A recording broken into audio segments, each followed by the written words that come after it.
Hi, I'm Alara. My mother handed me a faded dress and said, "You're marrying him. No more questions." I didn't even know his name. I didn't even get a cake with my name on it. They called it a wedding, but it felt more like a funeral. And just when they thought they'd gotten rid of me, I learned the man they forced on me was richer than everyone in that room combined. So here's what really happened and why I never said goodbye. Have you ever been told where you belong by people who never knew your worth? Tell me where you're watching from. I read every single comment. The morning my mother handed me the dress, it was still damp at the hem. A shapeless, yellowish thing with sleeves that didn't match, and a neckline that sat wrong, like it had been sewn in a hurry by someone who didn't like me very much. She didn't look me in the eye when she said it. "You're marrying that man next Saturday. No more arguments."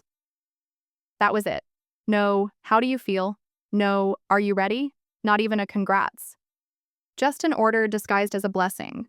I was 30, but in her tone, I was still a child, a burden she couldn't wait to shove into someone else's arms. My father sat in his recliner, as he always did, eyes glazed over the local newspaper like it held more importance than the life I was about to be thrown into. The only sound in the room was the ceiling fan clicking slightly out of rhythm, that and the soft snicker from my sister Lyra, who didn't even try to hide her smirk. "Don't forget to wash your hair," she said. "You don't want to scare him off." I stood there, holding the dress, still damp, still unwanted, like it might start dripping all the disappointments I'd been taught to swallow over the years. Growing up, I had been the quiet one, the obedient one, the one who said, "Okay, Mama," and "Yes, Daddy," even when it hurt. I gave up a full-ride scholarship to stay home and take care of Aunt Clara when she got sick. My sister got to finish school, move away, live her own life. I stayed behind in the crumbling house with paint peeling off the porch columns and dreams peeling off my ribs. In this family, silence was mistaken for gratitude. I didn't say anything when Mama handed me off like an old shoe. I didn't say anything when she said, "This is where girls like you belong." As if I were being returned to the factory with a discount sticker slapped on my soul. The man, Kyle, had come around twice.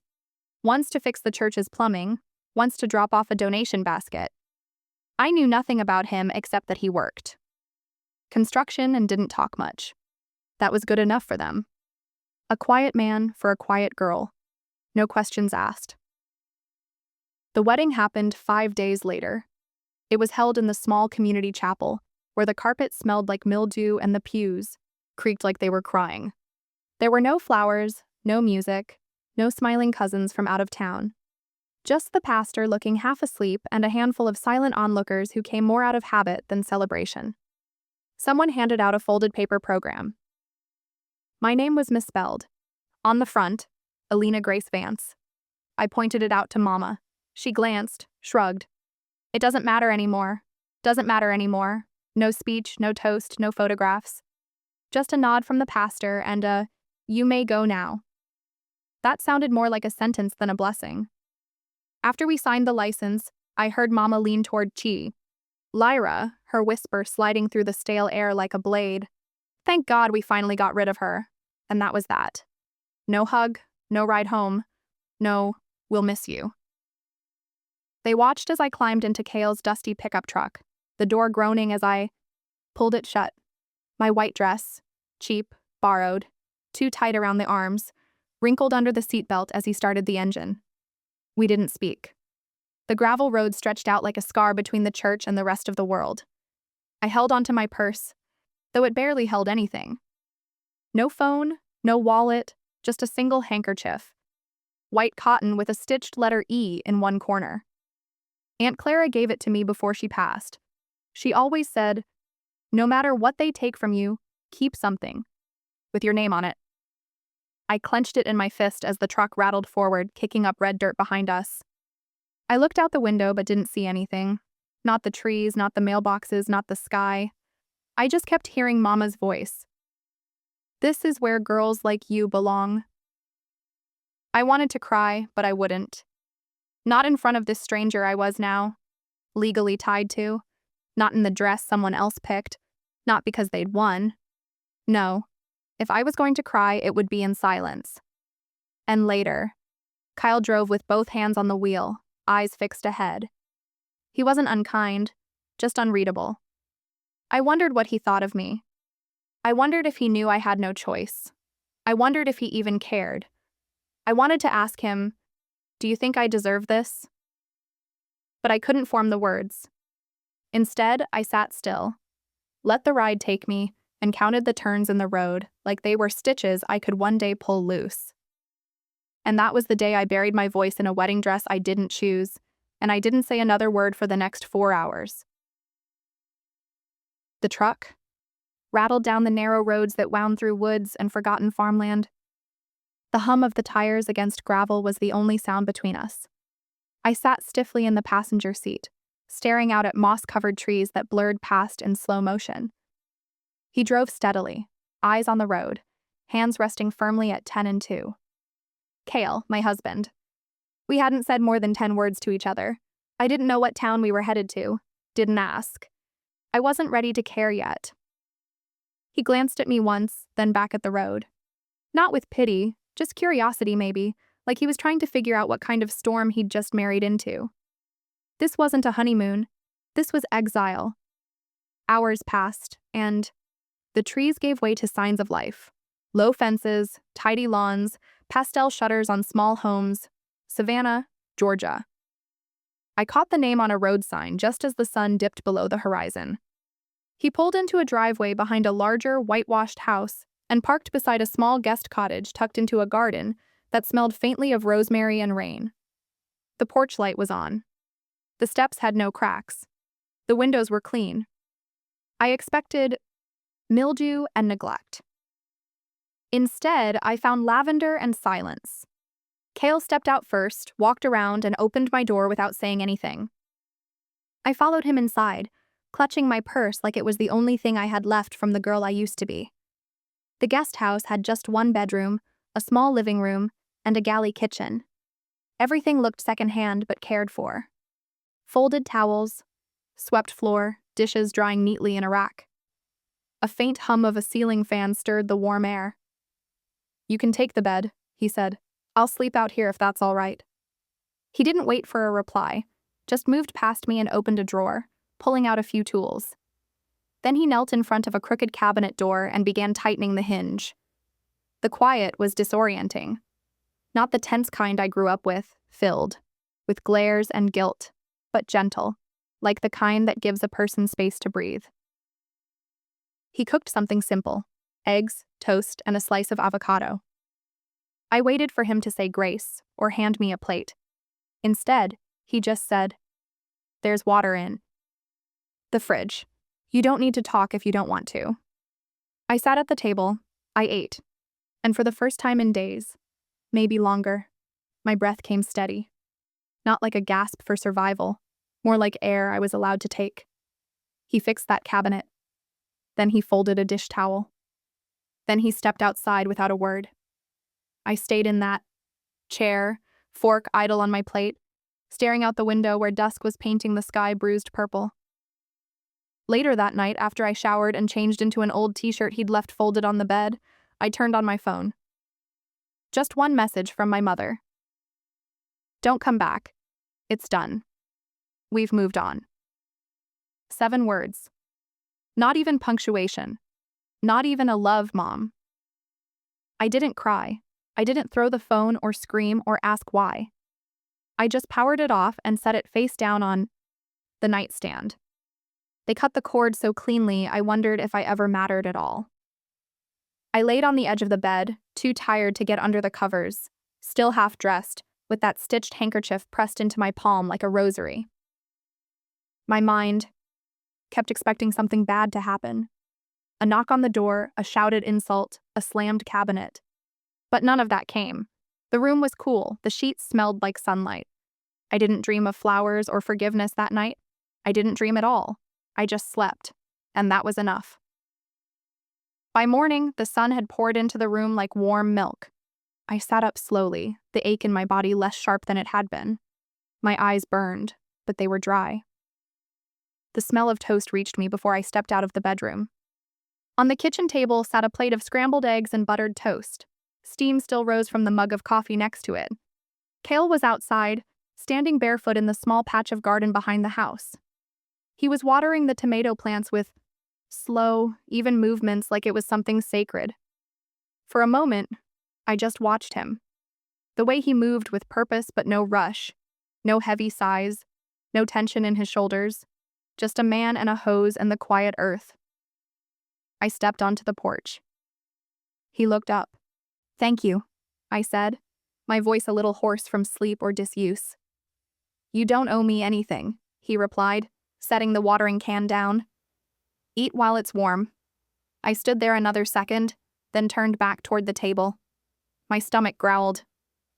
But something else stirred too. Something deeper. A kindness I couldn't place yet. But maybe, just maybe, I would. I sat with the plate in front of me, steam rising softly off the toast. I hadn't realized how hungry I was until the smell hit. Eggs, pepper butter just starting to cool. But it wasn't just the food, it was the note. Folded neatly beside the fork, written in simple ballpoint ink. "Saw yours was running low." A new bottle of shampoo sat next to it on the table. Something inside me paused. He hadn't asked if I needed it. He hadn't asked if he could buy it. He just noticed. Noticed without comment, without needing praise, without making it feel like a transaction. Still, my fingers hovered over the note longer than I expected. It's hard to trust gentle hands when the last ones left bruises I had to cover with makeup. I pushed the plate gently to one side, stood, and walked to the window. He was back at the garden again, quietly turning the soil with a hand spade. The man moved like someone who didn't need an audience. 3 days had passed since I arrived, each one folding into the next without friction. Cale never crossed into my space. He knocked before entering the hallway, asked nothing about my past, and didn't fill silences with meaningless chatter. He cooked, cleaned, repaired a broken drawer in the bathroom like it was a sacred duty. Yet something didn't sit right. It started with his tools. One afternoon, I reached under the sink to grab a sponge and spotted the toolbox he kept tucked. There. Sleek, new, stainless steel. Makita drills, Bosch laser levels, custom hex sets. Nothing a regular part-time handyman in this part of Georgia would throw cash at. Then there was the stove. It gleamed like something out of a luxury apartment. Magazine, I'd only seen one like it once in a showroom in Charleston. $5,000 minimum. High-end stainless steel, 6 burners, a griddle, even a warming drawer. It sat in the middle of our modest kitchen like a grand piano in a roadside diner.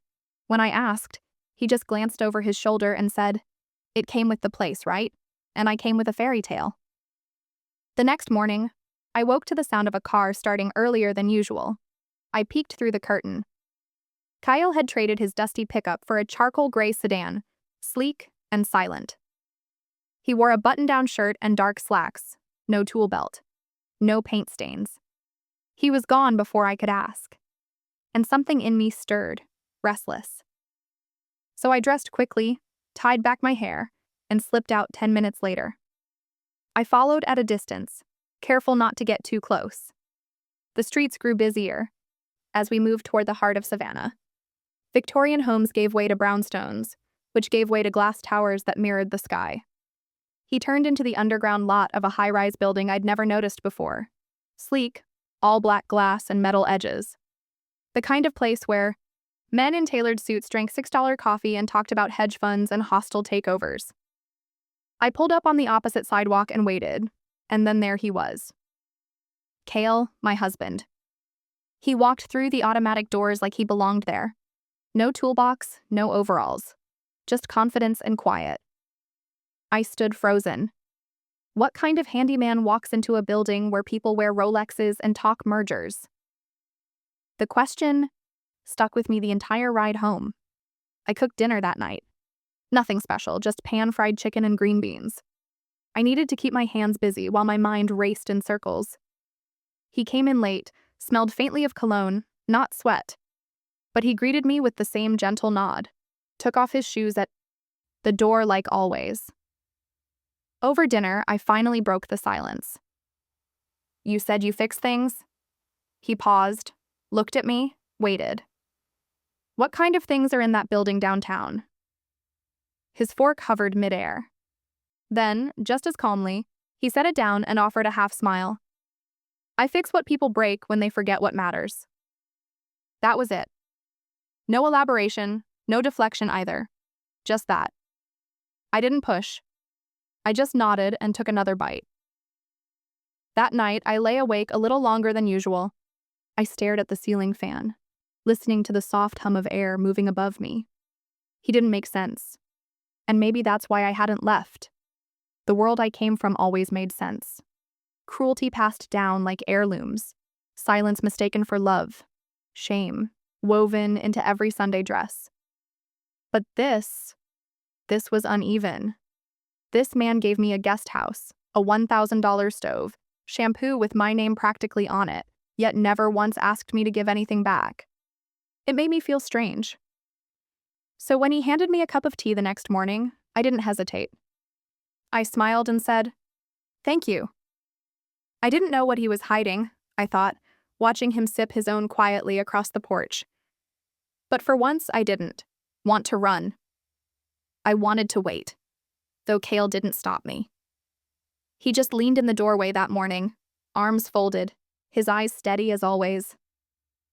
"You don't owe them anything, Ilara." I zipped the side of my dress slowly, letting the words hang in. "The quiet room."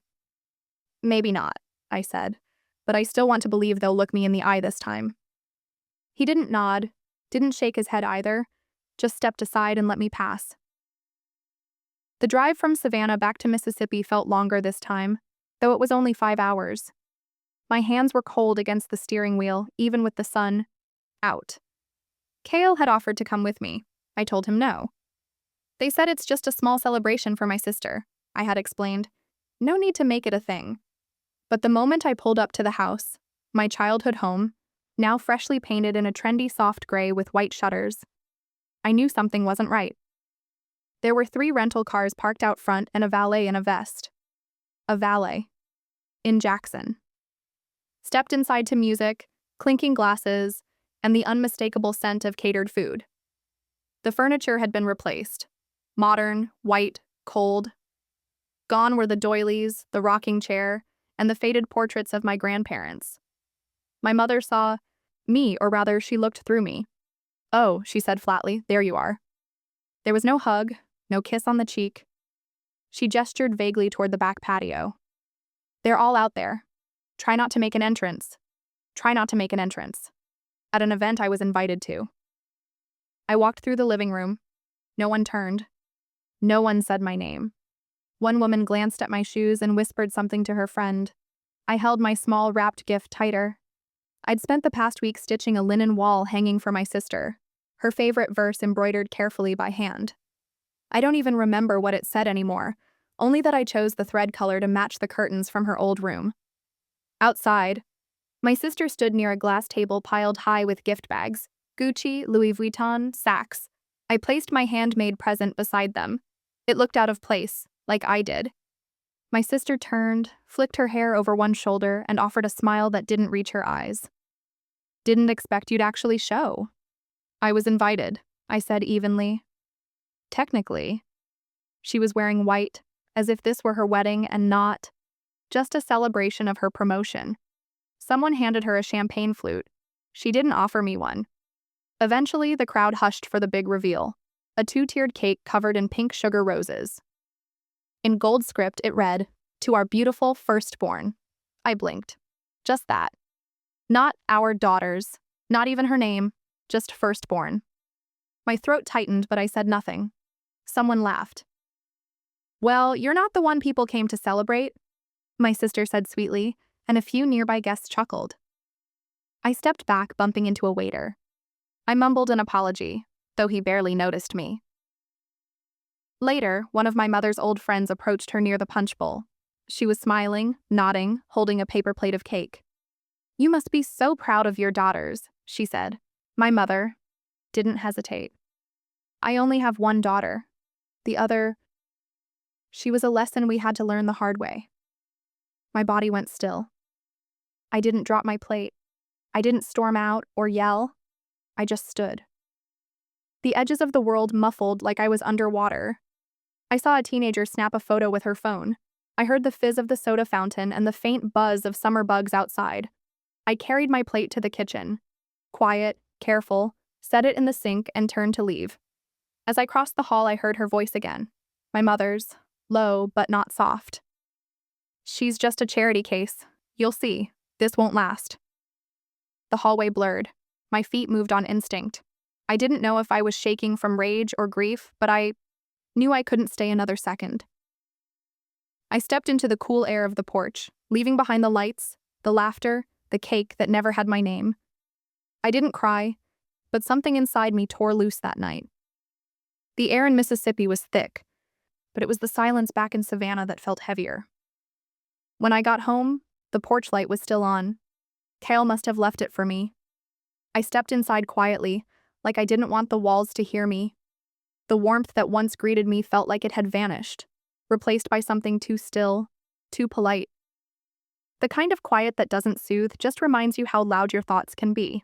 There's a silence that heals, I remember thinking. And then there's the kind that tells you you don't belong anywhere. I hung up my bag and went straight to the back room, not bothering to turn on the lamp. Kyle had left a folded blanket on, the edge of the bed, and a cup of tea, still warm. Chamomile, my favorite. He always remembered. I didn't drink it. That night, I didn't talk much. I didn't explain what had happened. Kyle didn't ask. Instead, he made dinner. Something simple: grilled chicken, sweet potatoes, a salad with slices of peach. He placed the plate on the table without a word and sat across from me, reading something on his phone. No questions, no performance. "You didn't have to go," he said finally, not looking up. "I know," I replied. He stood, walked to the stove, and poured the rest of the tea into the sink. "You don't have to explain anything, but you're not a ghost here. You can exist." That somehow made it worse. Because if he had pushed, if he demanded answers, stormed the room, accused me of bringing old pain back into his calm life, I might have screamed. Instead, I just nodded and went to bed. I didn't sleep. I laid there, with my eyes open, replaying every word from my mother's lips. "She's just a charity case. You'll see. This won't last." The next morning, I was folding the blanket back into place when Kale tapped gently on the doorframe. "Invitation came for you," he said, holding a cream-colored envelope. "Well, for us, I think." It was heavy cardstock, thick and formal. "Dinner at the main house. Mr. Sterling, the owner.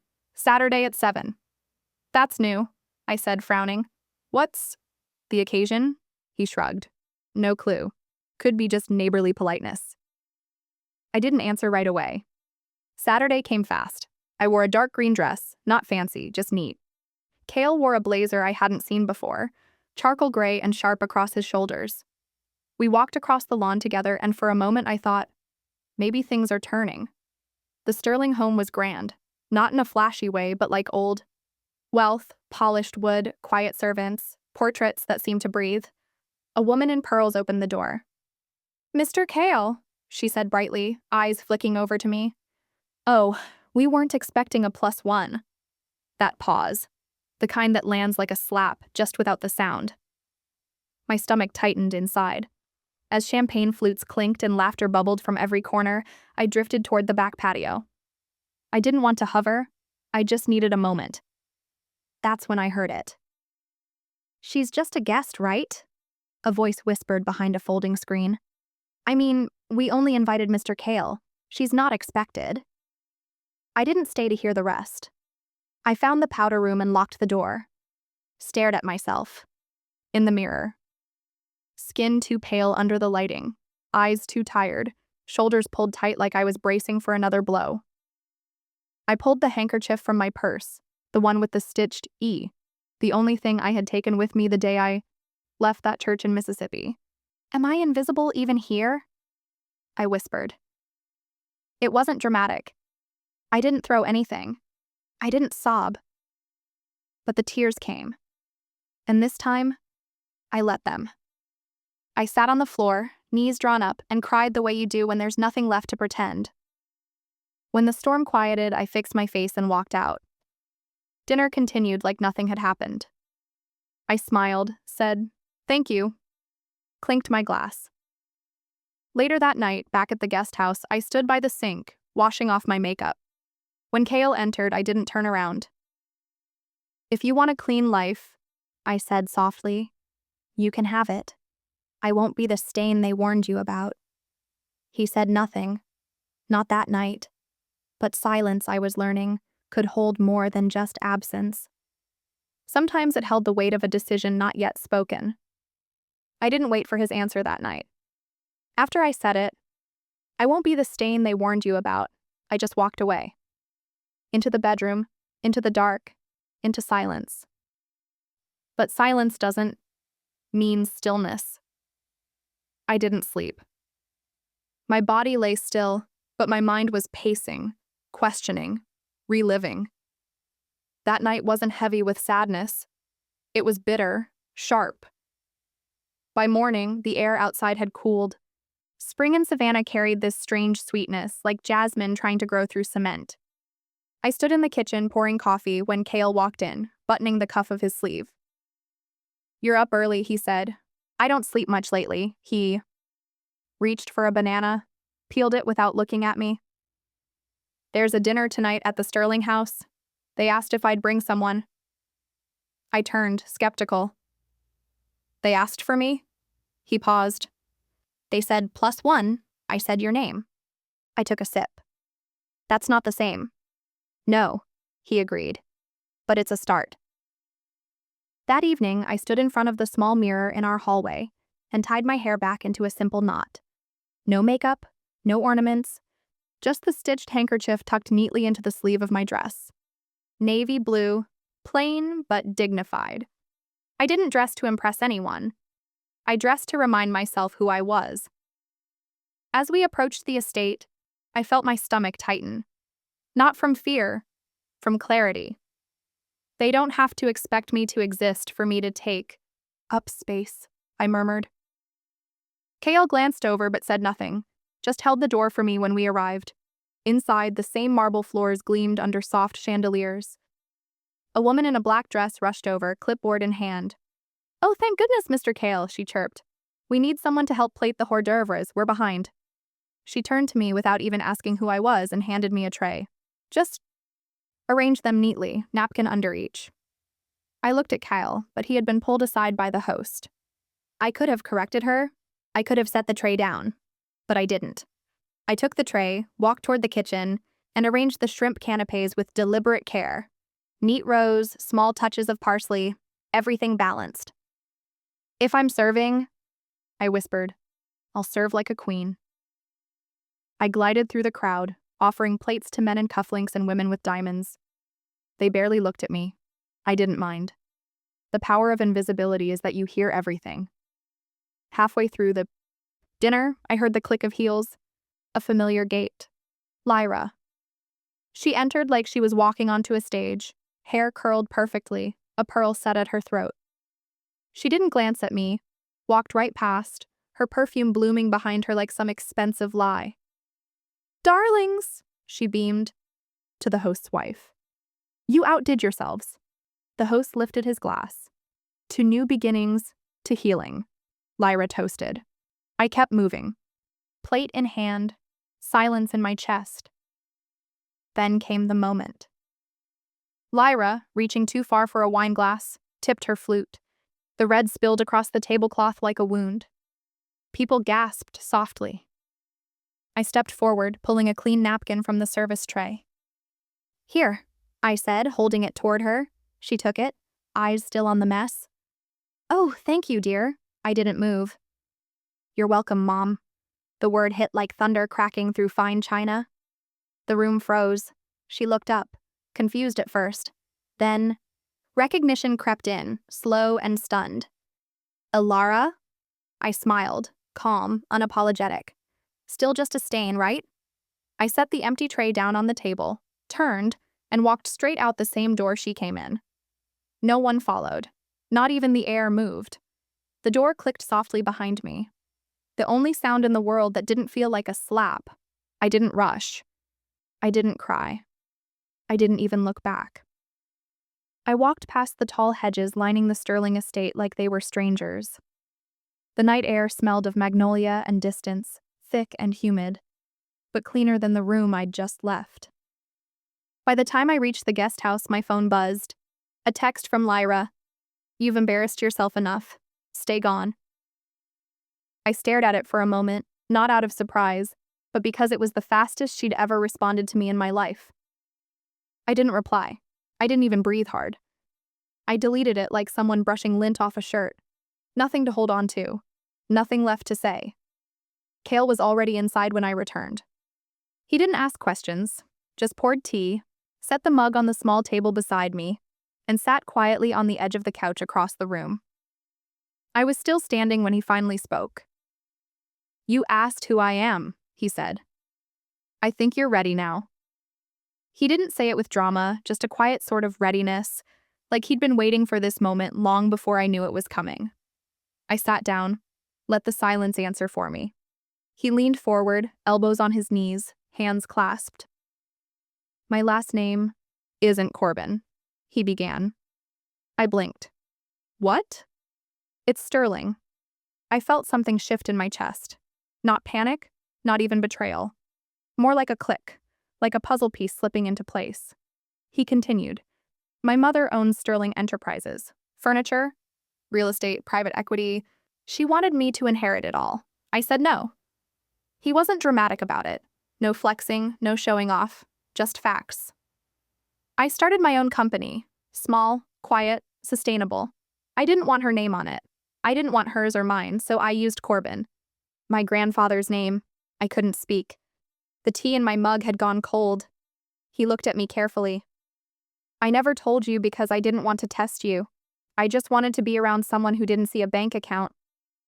"And everyone else?" I finally asked. He shrugged. "They always wanted something, a position, a contract, a connection." His eyes softened. "You were the first person who didn't ask me for anything except peace and space and maybe a little grace." I laughed, quiet, bitter at the edges. "Well, I guess I failed that tonight?" He shook his head. "You didn't fail. You stood up. That's something most people never do." I sat back, still absorbing. And then I said it. The thing I didn't know I'd been holding in. "Then it's time they hear my voice too." He looked up, surprised. I stood, walked toward the little dresser by the window, pulled out the handkerchief, the one with the stitched E. I folded it neatly, slid it into my pocket. "I have something to say," I said, "and this time I'll be the one holding the mic." The next morning, I woke early. The sky was still bruised with dawn. I tied my hair back, opened my laptop, and stared at the blinking cursor.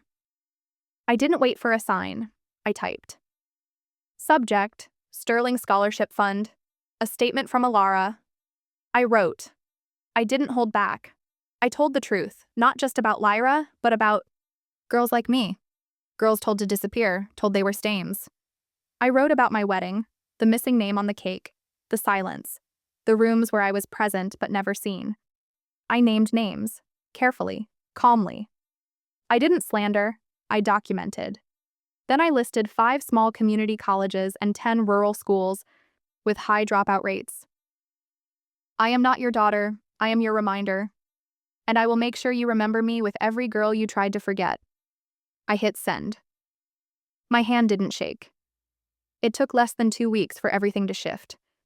After I sent the email, silence lingered for a few days, long enough for me to wonder if I'd made a mistake. But then the messages started coming in. Principals, journalists, alumni. Some had read every word. Some had only read the subject line, but they responded. And so did Cale. One evening, just as the sun melted into the eye and Savannah skyline, he handed me a navy blue envelope thicker than the others, the Sterling crest embossed in gold. An invitation, formal, polished. Sterling Foundation Annual Gala. Honoring legacy, elevating voices. Inside, my name wasn't printed at the bottom. It was at the top. Co-director. I looked up at him. He smiled softly. It's yours. Every part of it. I took a breath I didn't know I'd been holding. Then I did what felt right. I got to work. By the time the night of the gala arrived, Savannah shimmered in its spring glow. The event was held at the Forsyth Conservatory, its glass dome glittering under string lights and the soft hum of chamber music.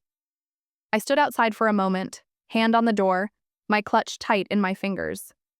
Inside it, my stitched handkerchief rested neatly, not for comfort anymore, but as a reminder. I stepped in.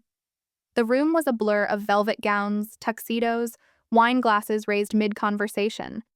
And yet, as I moved, something shifted. Eyes followed, mouths murmured. I wasn't the girl they'd ignored at dinner parties. I wasn't just a wife or the charity case. I was something else now, something they hadn't prepared for. At the far end, Lyra stood near the stage, her voice lilting through practiced laughter. She wore red, as always, like she thought she had to announce her power before entering a room. She spotted me for a moment and blinked, quickly turned back to her circle. The announcement came a few minutes later. Cale walked up to the podium, crisp in a charcoal suit. No notes, no script. I've been part of this foundation in silence for years, he began. But tonight, I want to introduce the person who's been writing its next chapter. A pause. She's been called a mistake, a stain, a burden. But tonight, she holds the pen.